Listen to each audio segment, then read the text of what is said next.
All right, good morning, folks. Budget Bachelor Bill here, daily doses of home-based pandemic positivity. It is Sunday, May 23rd, 2021, and hope everybody got up and at 'em today. Got the coffee going, got the orange juice, got the energy drink, hit that device and got up and moving.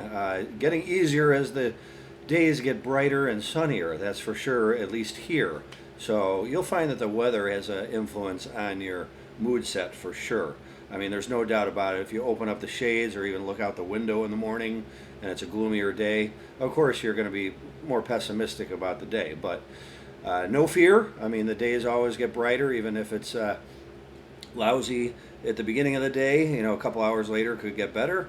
And of course, you're going to be surrounded by your colors, so that's going to be an automatic brightness regardless of the weather. So, that being said, I put some happy things in the video that weren't. I did a lot of rearranging this morning. For instance, I put Jack on top of the McDonald's book because he was kind of creeping out of the photo as I put more and more stuff in it. It happens. I only got the screen 14 to 16 inches, whatever it is, to work with. So got my coffee going. I got to touch on something right away. This Get Well Soon mug, I think it was a good luck charm because seriously, the mandate started dropping shortly after I brought this cup out. So I said, get well America, get well world, and it kind of started happening more. Pat myself on the back for that. I'm not responsible, of course. That would be the president and Congress and everybody surprisingly working together regardless of political ideology. That's just the way the world worked pre-pandemic.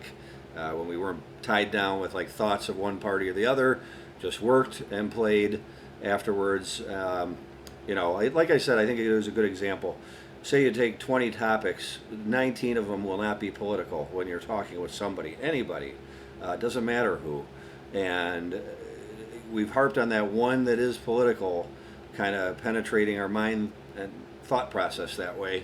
And that's wrong because you got the 19 other things that it used to be when the politics were just grazed over for that one topic or that one course of conversation. Anyway, so we're on the path of getting well soon for sure. More and more. I will point out some happy things. You got the coffee. Wilson did his duty, stirring my coffee, diluting it some more. I picked this up, and this is, kind of childish, of course, but it sprung a memory, and a happy memory, and it's colorful.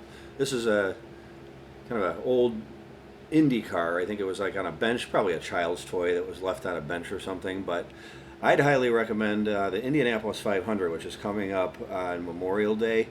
If you haven't been to that, don't think of it as a race where a car is going in circles.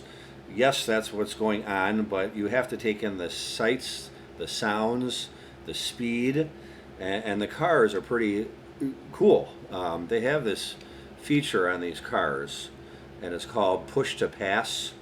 And when they do that, say they're going around the track and you're watching it, they hit this push to pass, and it's like a boost, because they're going behind a car which is giving them like a suction, like a vacuum, and then they move, hit the push to pass, zip, they go on by it. So I just thought I'd point out that technical detail in these Indy 500 cars, which I've learned about over the course of about 10 years or so going to them. And it was probably 2007 to 2017, in that range. I went to about 5 to 6 Indy car races, and they're just fun. They're all over the country if you can find one around you. Excuse me if I sweat. I got the fan going, but probably 85, 90 here today. So if I wipe my brow a few times, don't get appalled. All right, so we got the Indy Car. Some things that are fun in my background. Of course, I got the usual. And what I brought out today was tennis related. You can see the water bottle. I've mentioned that a couple of times. Have an inspiration in your life. Find an inspiration, and because that's going to be a motivation. Whether it's sports, whatever your hobbies and interests are, find an inspiration, kind of a figure, and they're going to keep you happy, of course. And again, I know there's going to be a gauge of common sense on this, and an age demographic this is going to be more applicable to when I say this, but a role model is always a good thing. No matter what age you are, a role model is good because you remember the fundamentals and you remember what's important, and that motivates you. And sometimes it's those figures that bring it out of you, and that's ageless. So if you think about it kind of in that context, it's going to help you out. So I can't play tennis anymore. My back is killing me bending down sometimes with these videos.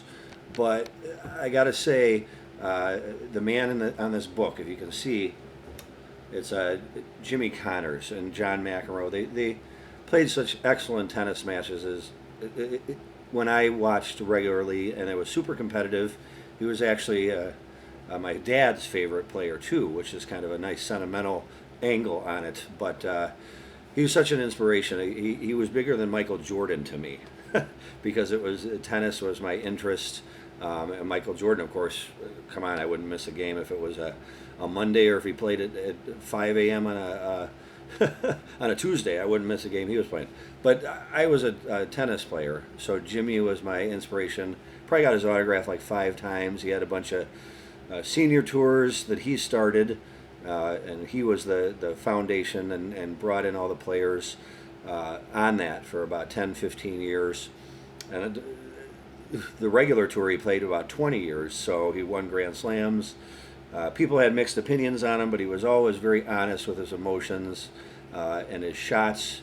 You know, you either kind of polarized him, you loved him, or you hated him. But I was in the love department because, you know, he had the kind of a fun personality. Agree with it or not. Some people thought he was a jerk on court, but he used that to his advantage to win and actually rev up the crowd. And that was kind of a psychological, huge thing to get him a lot of wins that he probably wouldn't have otherwise had if he didn't use that psychology and he didn't rev up the crowd and get him on his side rather than the opponent's side. So there's all sorts of variables he used, and it was just a real bright person and a real fun player to watch, and just tossed himself all over the court. I know he's had a couple of surgeries now, but anyway, I don't want to circle. I'm going to circle back because I don't want to get too much into like the books and the items and everything that I have with Jimmy Connors. Find an inspiration. Fundamentally, bottom line, find an inspiration because they are going to help you. They are going to motivate you on a daily basis. If you think about the people that inspired you, I know it's going to be as simple as your family and your friends. But there's also, you know, your interests, whether it's art and you have an artist, whether it's, you know, poetry and you have a favorite poet. If it's sports and something physical, you're going to have in the sport that you are interested in, you're going to have these role models, these idols. So those are good things for motivation and for happiness. And I just wanted to point out one other thing I put in the photo back to Jimmy. It's an old tennis shirt. I take care of my things, and this is an old tennis shirt with a particular brand. There's a little panther on the side. This thing actually fits. It's probably torn a little bit in the armpit area. It fits, but after the pandemic, I don't even know if it's going to fit, to be honest with you.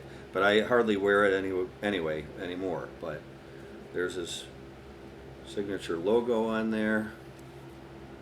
Probably can't see that there very well, but it's got his name and the logo and the company.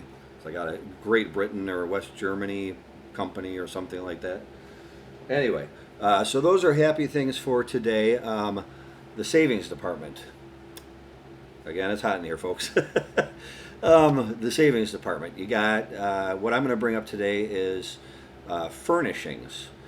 The beginning of the month or the end of the month, and if there's a weekend, beginning of the month, end of the month, I would see if there's people moving out in your neighborhood, in your apartment complex, in your condo complex, whatever the case may be, and you can get some great furniture that way because usually people are looking to get rid of it, and it's usually nice, especially if you happen to know the people.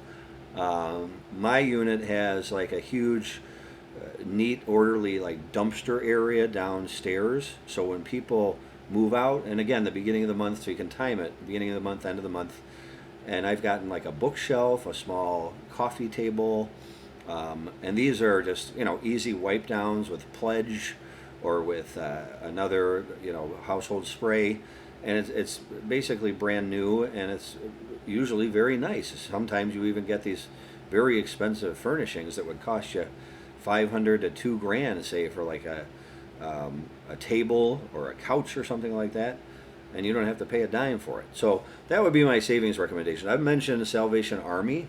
That's always very good too. They have furnishings, but if you can just, if there's not tremendous rush to get these products and you just happen to need them, I would definitely check out your neighbors, or how they get rid of furniture. Flea markets are another idea. If you have one of those around you, they usually have some good furniture. Garage sales. You can pick like the neighborhoods that are nicer. Everybody's going to know which ones are the nicer neighborhoods and which aren't, and then kind of look up garage sales that way if it's really urgent and you can't, you're not going to loiter around your building waiting for furniture, of course. But anyway, so those are helpful hints for furnishings. Salvation Army and the garage sales, or your condo units or neighborhood units when they put things on the curb, something like that. So have a terrific day. It's Mass time. I got to get to the church. Stopped into the church. I got down on my knees. I got to do that today. So anyway, have a terrific day. It's bright, it's sunny. I mentioned the guidelines are easing up big time. Depending on your neighborhood, they might be completely gone, or your state. And it's just a great thing all around. So take care of yourself. Keep moving forward. Be strong, be motivated, and be kind to others. And I will see you on the next video. Thanks very much. Have a good one.